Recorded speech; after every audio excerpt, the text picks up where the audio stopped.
کہنے لگا میں نے نا حمزات کو قابو کرنے کے لیے میں نے ایک عمل کیا. عمل یہ تھا کہ ایک بڑا سا تھال لے لیں، جیسے یہ گارے اور مٹی میں تھال ہوتے ہیں، اس کا چراغ بنا لیں، اس میں 10 کلو تیل ڈالیں اور بڑی ساری بتی ہو، ٹھیک، اس کی بتی جلائیں. 10 کلو تیل جلنا ہے، یہ سارا کتنا تیل جلنا ہے، اس کی بتی میں اس کی لو میں دیکھنا ہے. اور پھر بیٹھنا اس انداز سے ہے کہ میرا سایہ ہو اور پھر میں اپنے سائے کو بھی دیکھوں، لو کو بھی دیکھوں، اور اس کے بعد یہ وظیفہ پڑھنا ہے. 40 دن میں یہ 10 کلو تیل جل جاتا ہے. دن رات بیٹھنا ہے اور اس کو پڑھنا. 30 دن جب گزرے تھے، 30 دن گزرنے کے بعد اس کو نقشے نظر آنا شروع ہوئے. نقشے یہ نظر آنا شروع ہوئے کہ گھر ہے، بچے ہیں، کھیل رہے ہیں، اماں بیٹھی ہے، آپس میں بچے کو لڑ بھی رہے ہیں، کھا بھی رہے ہیں، پی بھی رہے ہیں. اس نے ادھر سے توجہ ہٹائی. مرشد نے فرمایا تھا کہ دیکھ میری نگرانی میں عمل کر رہا ہے، نقشے نظر آئیں گے، کسی نقشے میں نہ توجہ کرنا نہ خوف کرنا. خوف بھی آئے گا، چیزیں بھی آئیں گے، نہ کرنا ہے، بس نہ کرنا. دوسرے دن اوپے سے نظر آیا، پھر بچے ہیں کسی باغ میں کھیل رہے ہیں، ایک بچہ پھر گم ہو جاتا ہے، ماں روتی ہے، اتنا روتی ہے اس کو رونا آ جاتا ہے. پھر خیال آیا مرشد نے فرمایا تھا کسی توجہ نہ کر، یہ کیا نقشہ شروع ہو گیا. اچھا پھر 2 دن کے بعد نقشہ آیا، بچے کھیلتے کھیلتے کھجور پہ چڑھ گئے، ایک بچہ جو اوپر سے گرا اس کے بازو ٹوٹ گئی، لات ٹوٹ گئی. اب پتہ چلا وہ تو مر گیا. اب اس کی میت پہ جو اماں نے بین ڈالے، جو ابے نے روئے اور گھر کی مائیاں روئیں، اصل اس کو وظیفے سے ہٹانا تھا اور اس کی نظر جو وہ وہاں سے نظر سے ہٹانا تھا. پھر اس کو مرشد کا خیال آیا کہ توجہ نہیں ہٹانی، دھیان نہیں ہٹانا. پھر خیال آیا جب مرشد کامل ہو فائدہ کبھی نہیں ہوگا جب تک یقین کامل نہ.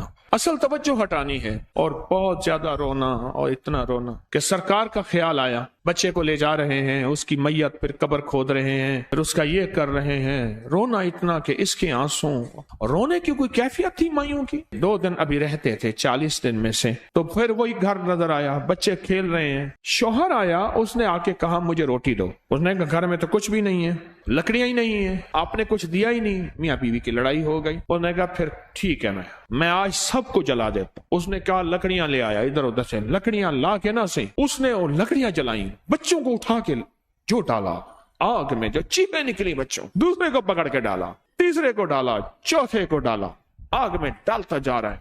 مائی چیخ رہی ہے، کوہرام ہے، زندہ بچوں چھوٹے معصوموں کو آگ میں ڈال رہا ہے. ڈالتے ڈالتے کہنے لگے تو بچ گئی ہے بھائی، پھر پکڑ کے میں تجھے ڈالتا ہوں. جب اس کے ڈال کے کہنے لگا اب اس عامل کو تو بچ گیا ہے، ایسے اس کو ایسے ایسے پکڑنے لگا اور پیچھے مرشد کا کھینچ کے تھپڑ اس کو آیا. جب کھینچ کے تھپڑ آیا سارا نقشہ ختم ہو گیا.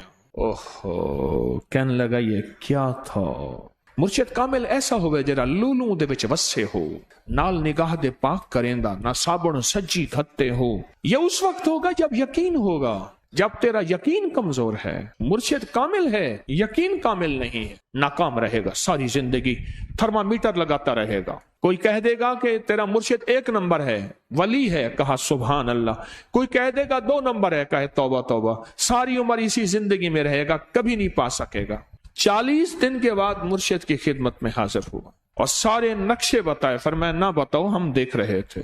علامہ فخر الدین رازی رحمت اللہ علیہ کا مشہور واقعہ ہے، مرید جو ہے آپ کا سینکڑوں میل دور، اور وہ مرید وہ تھا جو ساری عمر اللہ کے وجود کو کہتا رہا کہ اللہ کے وجود کو نہ ماننے والے کہتے تھے کوئی اللہ نہیں ہے، کہاں ہے دکھاؤ، ہر چیز خود بخود بن گئی ہے، خود بخود ختم ہو جائے گی. ان کے پاس 100 دلیلیں تھیں. کتنی 100 دلیلیں تھیں، اور آج تک ان کی دلیلوں کو کوئی توڑ نہیں سکا تھا اللہ کے وجود پہ. آخری وقت ہے اور آخری وقت کے اندر ایک دروازہ کھٹکھٹائے کسی نے کہ جناب ایک بزرگ آپ سے ملنے آئے ہیں. وہ بزرگ ان کے دوست تھے پرانے. اوہو، آپ کا آخری وقت ہے، میں ملنے آیا. اور وہ بزرگ نہیں تھا، وہ شیطان کی شکل بن کے آیا تھا. اس نے آتے ہی وہ مسئلہ چھیڑ دیا. آج تک اس کی دلیلیں کوئی نہیں توڑ سکا تھا، یہ اس کی دلیل توڑ گیا. پہلی دلیل ٹوٹ گئی. اس نے دوسری دی اللہ ہے.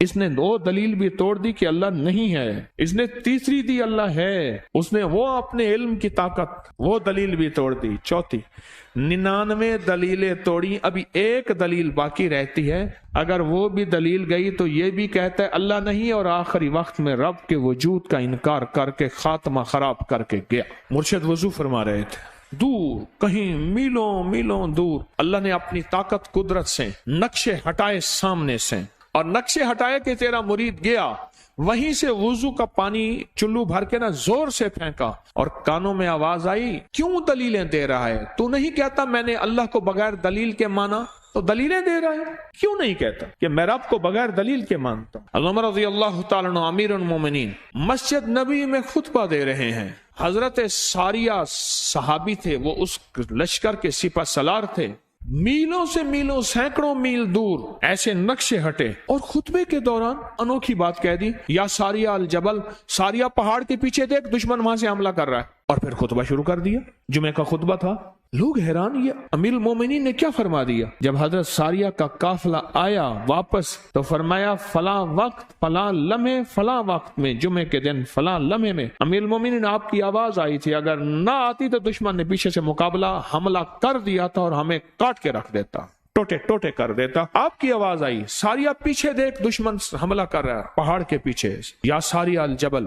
یہ میں آپ کو حوالوں سے بات کر رہا ہوں، روایات بتا کے بات کر رہا ہوں۔ یہ جو وظیفے ہیں کسی درویش کی، یا کوئی درویش نے جس کو اجازت ہے اس کی اجازت صحیح ہو، ہر بندہ اجازت دینا نہ شروع کر دے، اجازت کے پیچھے نسبتیں چاہیے، ان نسبتوں کی طاقت چاہیے۔ وہ جو اجازت ملتی ہے اس اجازت کے اندر جو تاثیر ہوتی ہے، اس میں جو کمال ہوتا ہے، اس میں جو اندر کی کیفیتیں ہوتی ہیں، اس اجازت سے نسلوں میں تونگری، دولت، رزق، عزت، صحت ایسے بارش کی طرح برستی ہے۔ میرے جو مرشد تھے حضرت خواجہ سید محمد عبداللہ حجویری رحمت اللہ علیہ، میرے مرشد جو تھے وہ حضرت داتا صاحب کی سچی آل میں سے تھے۔ مجھے جاتے جاتے انہوں نے اجازت دی 1991 ستمبر میں، اور مدینہ منورہ فرمایا میں جا رہا ہوں، بس اب بقی میں، اور بقی کے اندر جا کے سو گئے۔ اب بھی میں مرشد کے ہاں جاتا ہوں تو جنت البقی کے قبرستان میں ان کی نسبتیں دیکھیں کتنی اونچی ہیں۔ پھر وہ نہیں، 26 بڑی ہستیوں نے مجھے خلافتیں، اجازتیں دیں، 26 سے بلکہ زیادہ اجازتیں اور خلافتیں دیں، اور ان کی توجہات ہیں، ان کی پیچھے دعائیں ہیں، اور پیچھے کامل کے ہاتھ ہیں۔ یہ روحانیت کی نسبتیں ہوتی ہیں، روحانیت کی نسبتیں ہوتی ہیں۔